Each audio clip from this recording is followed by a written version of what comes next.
생활 속 법률 히어로 이승우 변호사의 사건 파일.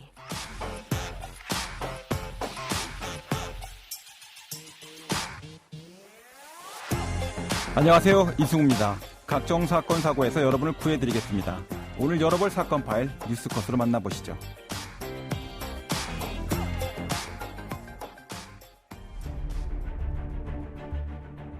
경찰 신변 보호를 받는 여성을 살해한 김병찬은 피해 여성을 흉기로 위협해 감금하는 등 5달 동안 집요하게 스토킹해온 것으로 드러났습니다. 네버엔딩 스토킹, 강력범죄의 스모킹건. 사건 파일 오늘 주제는 스토킹 범죄에 의한 강력 사건입니다. 법무법인 법승 박은국 변호사와 함께 알아보겠습니다. 안녕하세요, 변호사님. 예, 안녕하세요. 박은국 변호사입니다. 자, 바로 사건으로 들어가 보죠. 어떤 사건 가져오셨습니까? 오늘은 그 의뢰인이 피해자와 2년 동안 사귀다가 헤어진 사이였었는데 네. 3개월 뒤 다시 피해자에게 연락을 해도 안 받고 만나주지 않자 강제로라도 피해자와 만나서 얘기해보려는 마음을 먹고 발단이 되었던 사건입니다. 아, 네.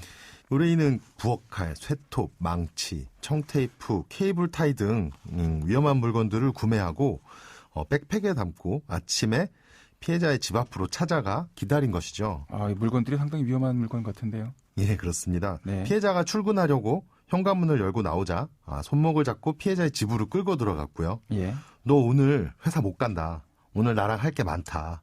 너 남자 있냐? 이렇게 물어보자 피해자가 남자 있다라고 하니 욕설을 하면서 넘어뜨리고 가방에 있던 청테이프, 케이블 타이로 피해자의 양손목을 묶고 이러면서 서로 다툼이 심해졌었는데 실제 묶은 건 아니죠?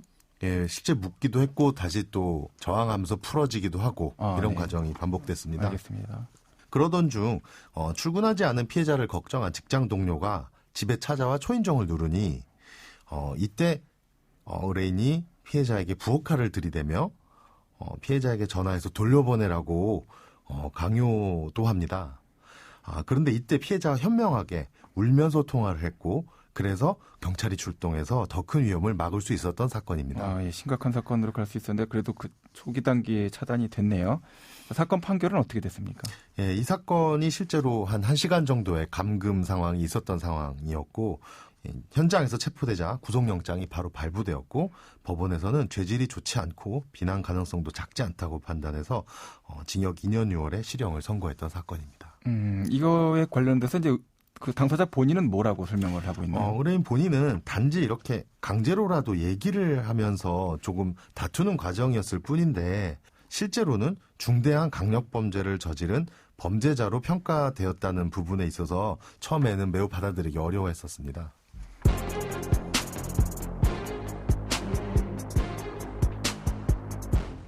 자, 이 사건 포인트를 보면 아까도 잠깐 말씀을 드리긴 했는데 부엌칼, 쇠톱, 망치, 청테이프. 자, 이게 굉장히 위험하게 느껴지는데요. 이 물건들을 구매한 것 자체가 아닐까요? 이거 본래 그 사건 자체가 끔찍한 결과로 이어질 가능성이 매우 높았다라고 볼 수 있지 않을까요?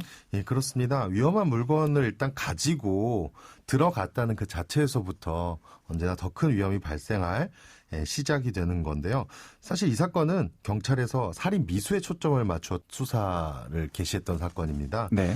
왜냐하면 피해자 집 앞에서 오랫동안 기다리기 위해서 자연스럽게 보이기 위해 여행용 캐리어를 끌고 기다리고 있었기 때문에 네네. 이 도구들과 함께 마치 토막살인을 하려고 했던 건 아닌지가 수사 단계에서 초반에는 매우 큰 쟁점이 되었었습니다. 그러면 이게 부분에 대한 소명이 좀 있었나요?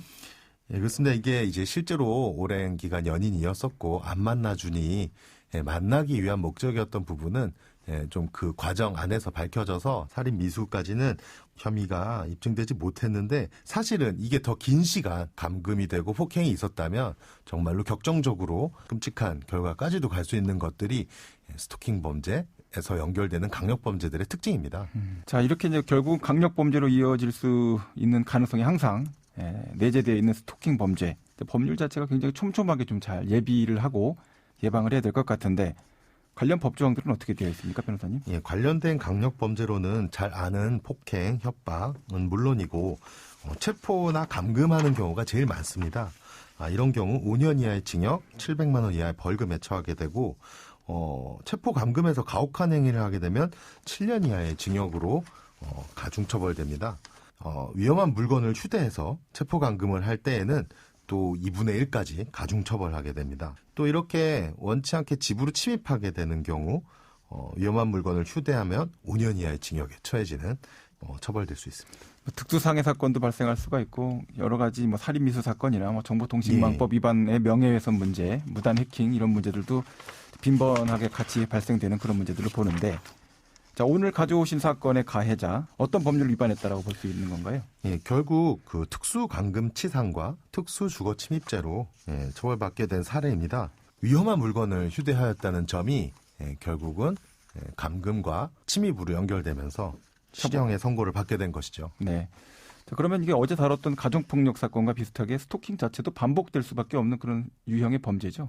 예, 그렇습니다. 실제로 반복된 스토킹이 정도의 수위가 높아지면서 강력범죄로 가는 것이기 때문에 이 부분이 그 가벼운 폭행 같아 보여도 폭언, 폭행, 협박 이것이 결국은 얘기를 하자는 형태로 감금, 여기에서 또 다투면서 상해, 극단적인 결과까지도 가게 된다. 발생하는 아주 위험한 전조 현상이 스토킹입니다.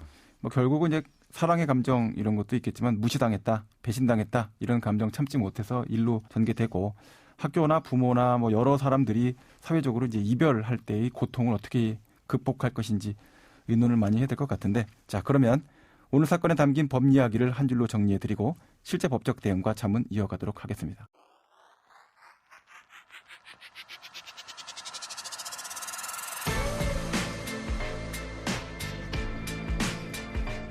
이럴 땐 법대로. 자, 위험한 물건이라는 정의가 있습니다. 우리가 생활에서 쓰고 있는 물건들을 이제 위험한 물건이라고 구분하게 되는 건데요. 주로 주방, 창고 이런 데 많습니다. 자, 원래는 사람 다치게 만들려고 만든 용도가 아니죠. 부엌칼 그런 거 아닙니다. 조리용이죠. 망치 못 받고 두드리고 이런 데 쓰는 거예요.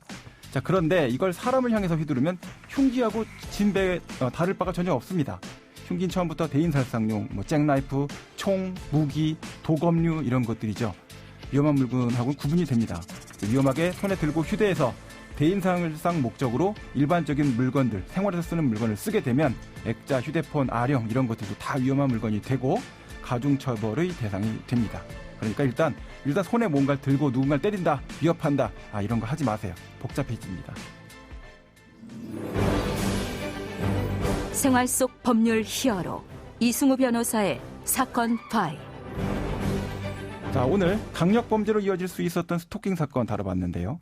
자, 본인이 이런 스토킹 피해를 당하는 것 같다, 당할 것 같다, 당하고 있는 것 같다. 일단 신고를 하면 되나요? 경찰에서 어떤 도움을 받을 수 있는지? 일단 경찰에 신고를 하면 피해자 요청에 따라서 또는 직권으로 100m 이내 접근 금지나 전기통신을 이용한 접근 금지 조치를 바로 조치를 할 수 있는데 이 조치 기간은 1개월 이내로 제한돼서 할 수 있습니다. 네네. 어쨌든 1개월이라도 이 기간 동안 접근 금지와 전기통신 이용한 접근을 하지 않는다는 것만으로도 일단은 더 큰 위험을 많이 막을 수 있게 되는 겁니다. 일단 그런 조치들을 위반하게 되면은 2차적으로 다시 처벌을 할 수 있는 조항들이 뒤따라오게끔 되어 있죠. 예, 긴급 응급 조치는 위반하게 되면 과태료만 부과되는 좀 약한 상태지만 그 뒤에 다시 또 잠정 조치라는 것을 할 수 있고 궁극적으로 스토킹 범죄에 대한 처벌도 별도로 받게 됩니다. 네, 자 오늘 말씀 감사합니다. 지금까지 박은국 변호사와 함께했습니다. 감사합니다. 감사합니다. 생활 속 법률 히어로 이승우 변호사였습니다. 내일도 사건에서 여러분들을 구해드릴 사건 파일 함께 열겠습니다.